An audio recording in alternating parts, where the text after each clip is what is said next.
तो चलिए पारंपरिक बचत से हटकर एक और ऑप्शन देखते हैं, कॉर्पोरेट बॉन्ड्स। बैंक डिपॉजिट से ज्यादा रिटर्न चाहिए, ये सवाल कई निवेशकों के मन में है।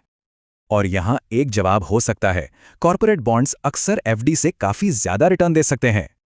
तो आखिर ये कॉर्पोरेट बॉन्ड है क्या? समझिए, ये कंपनी को दिया गया एक तरह का लोन है। सिंपल है, पैसा उधार दिया, उस पर रेगुलर ब्याज मिला और आखिर में मूल रकम वापस। लेकिन यहां एक बात समझनी होगी, सारे बॉन्ड्स एक जैसे नहीं होते हैं। देखिए, रेटिंग और रिटर्न का सीधा रिश्ता है।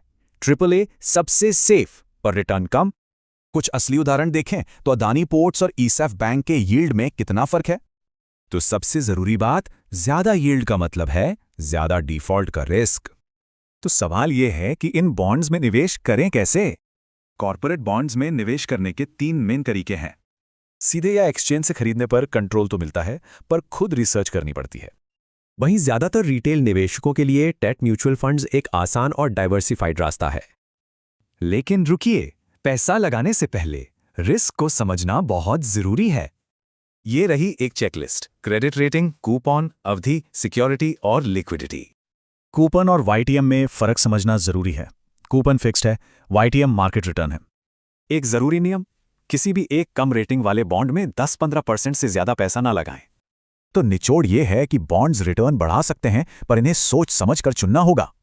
तो एक सवाल खुद से पूछिए, क्या आपका फिक्स्ड इनकम पोर्टफोलियो वाकई में आपके लिए काम कर रहा है?